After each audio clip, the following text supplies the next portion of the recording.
Elementaries. From the Religio-Philosophical Journal, November 17, 1877. I perceive of late the ostracized subject of the Kabbalistic elementaries is beginning to appear in the orthodox spiritualistic papers pretty often. No wonder.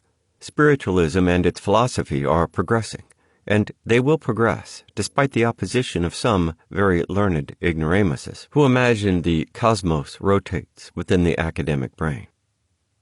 But if a new term is once admitted for discussion, the least we can do is to first clearly ascertain what the term means. We students of the Oriental philosophy count it a clear gain that spiritualistic journals on both sides of the Atlantic are beginning to discuss the subject of subhuman and earthbound beings, even though they ridicule the idea. But do those who ridicule know what they are talking about, having never studied the Kabbalistic writers? It is evident to me that they are confounding the elementaries, disembodied, vicious, and earthbound, yet human spirits, with the elementals, or nature spirits. With your permission, then, I will answer an article by Dr. Wooldridge, which appeared in your Journal of the 27th, and to which the author gives the title of Elementaries. I freely admit that, owing to my imperfect knowledge of English at the time I first wrote upon the elementaries, I may have myself contributed to the present confusion, and thus brought upon my doomed head the wrath of spiritualists, mediums, and their guides, into the bargain. But now I will attempt to make my meaning clear. Eliphas Levi applies the term elementary equally to earthbound human spirits and to the creatures of the elements. This carelessness on his part is due to the fact that as the human elementaries are considered by the Kabbalists as having irretrievably lost every chance of immortality, they, therefore, after a certain period of time, become no better than the elementals, who never had any souls at all. To disentangle the subject, I have in my thesis unveiled, shown that the former should alone be called elementaries, and the latter elementals. Dr. Wooldridge, in imitation of Herbert Spencer, attempts to explain the existence of a popular belief in nature spirits, demons, and mythological deities as the effect of an imagination untutored by science and wrought upon by misunderstood natural phenomena. He attributes the legendary sylphs, undines, salamanders, and gnomes, four great families, which include numberless subdivisions, to mere fancy, going, however, to the extreme of affirming that, by long practice, one can acquire that power which disembodied spirits have of materializing apparitions by the will. Granted that disembodied spirits have sometimes that power, but if disembodied, why not embodied spirits also, i.e., a yet living person who has become an adept in occultism through study? According to Dr. Wooldridge's theory, an embodied spirit or magician can create only subjectively, or, to quote his words, he is in the habit of summoning, that is, bringing up to his imagination, his familiar spirits, which, having responded to his will, he considers as real existences. I will not stop to inquire for the proofs of this assertion, for it would only lead to an endless discussion. If many thousands of spiritualists in Europe and America have seen materialized objective forms, which assure them they were the spirits of once living persons, millions of Eastern people throughout the past ages have seen the hierophants of the temples, and even now see them in India, without being in the least mediums, also evoking objective and tangible forms, which display no pretensions to being the souls of disembodied men. But I will only remark that, though subjective and invisible to others, as Dr. Wooldridge tells us, these forms are palpable, hence objective to the clairvoyant.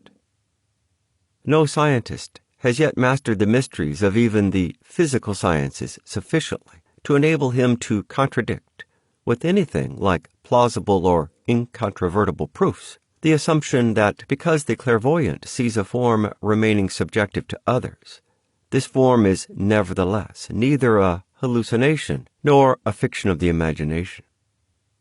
Were the persons present endowed with the same clairvoyant faculty, they would every one of them see this creature of hallucination as well.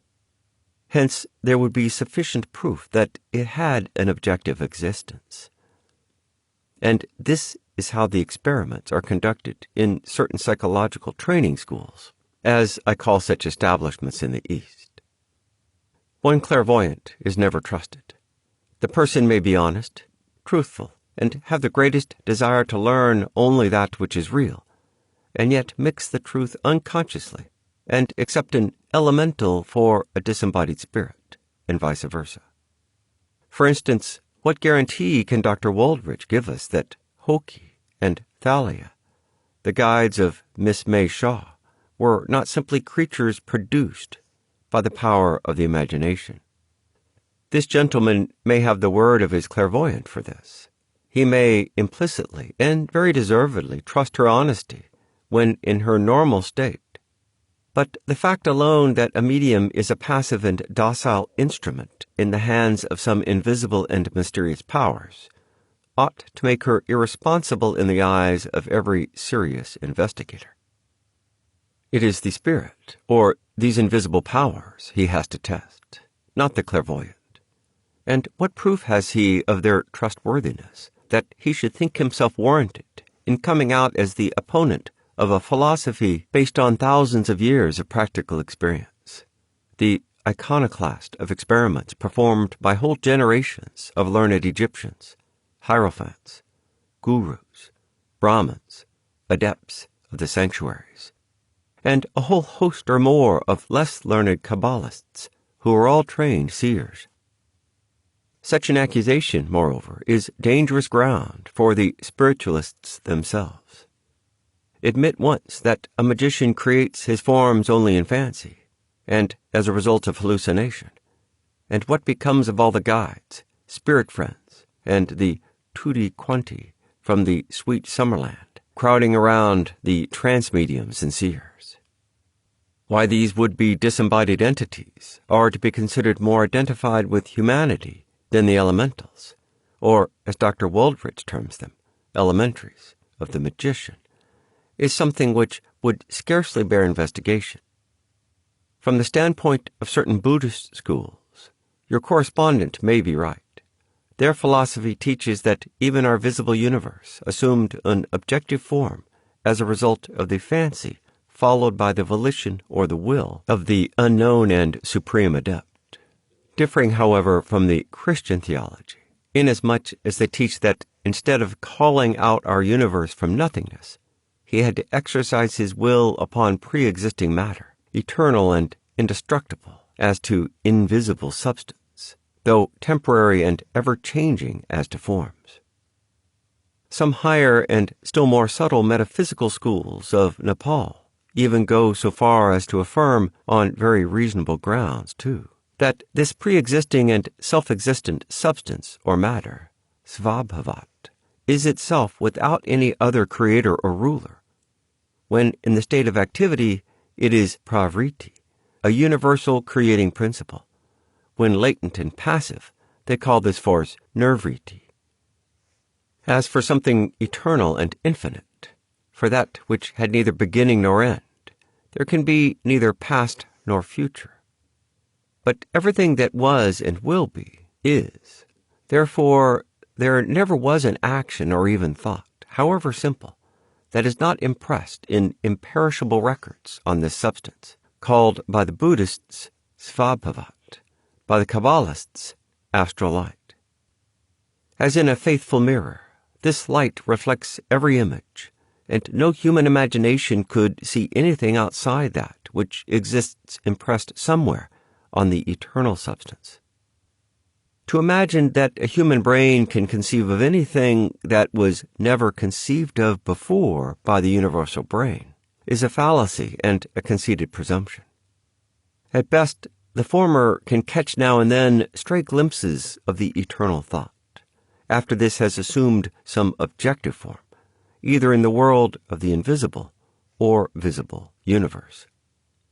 Hence, the unanimous testimony of trained seers goes to prove that there are such creatures as the elementals, and that, though the elementaries have been at some time human spirits, they, having lost every connection with the pure immortal world, must be recognized by some special term, which would draw a distinct line of demarcation between them and the true and genuine disembodied souls, which have henceforth to remain immortal.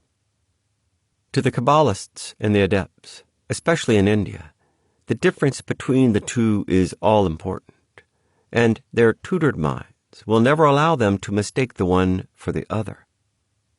To the untutored medium, they are all one. Spiritualists have never accepted the suggestion and sound advice of certain of their seers and mediums.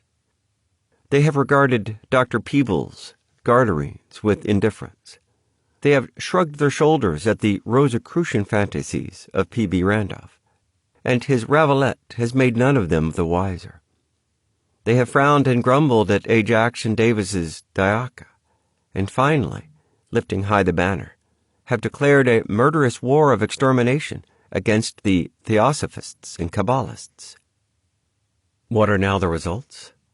A series of exposures of fraudulent mediums that have brought mortification to their endorsers and dishonor upon the cause.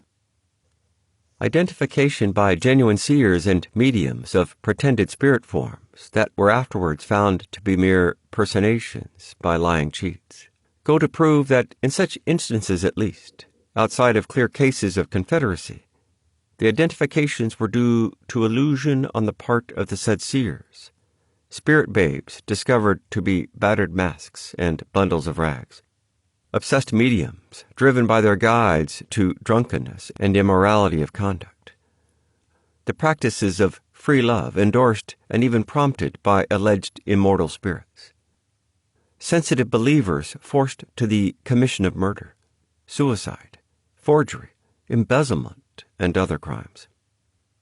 The overcredulous led to waste their substance in foolish investments and the search after hidden treasures. Mediums fostering ruinous speculations in stocks. Free Lovites parted from their wives in search of other female affinities. 2 continents flooded with the vilest slanders spoken and sometimes printed by mediums against other mediums. Incubi and succubi entertained as returning angel husbands or wives. Mountebanks and jugglers protected by scientists and the clergy, and gathering large audiences to witness imitations of the phenomena of cabinets, the reality of which genuine mediums themselves and spirits are powerless to vindicate by giving the necessary test conditions. Seances still held in Stygian darkness, where even genuine phenomena can be readily mistaken for the false, and false for the real. Mediums left helpless by their angel guides, tried, convicted, and sent to prison, and no attempt made to save them from their fate by those who, if they are spirits having the power of controlling mortal affairs, ought to have enlisted the sympathy of the heavenly hosts on behalf of their mediums in the face of such crying injustice. Other faithful spiritualistic lecturers and mediums, broken down in health and left unsupported by those calling themselves their patrons and protectors. Such are some of the features of the present situation, the black spots of what ought to become the grandest and noblest of all religious philosophies, freely thrown by the unbelievers and materialists into the teeth of every spiritualist. No intelligent person of the latter class need go outside of his own personal experience to find examples like the above. Spiritualism has not progressed and is not progressing and will not progress until its facts are viewed in the light of the Oriental philosophy. Thus, Mr. Editor, your esteemed correspondent, Dr. Wooldridge, may be found guilty of an erroneous proposition.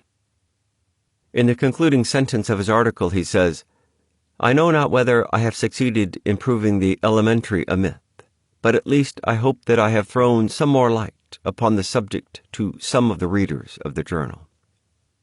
To this I would answer, 1. He has not proved at all the elementary a myth, since the elementaries are, with a few exceptions, the earthbound guides and spirits in which he believes, together with every other spiritualist.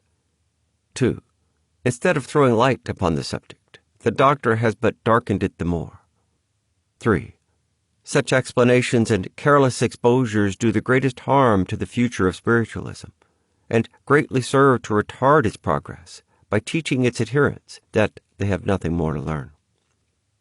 Sincerely hoping that I have not trespassed too much on the columns of your esteemed journal, allow me to sign myself, dear sir, yours respectfully, H. P. Blavatsky, Corresponding Secretary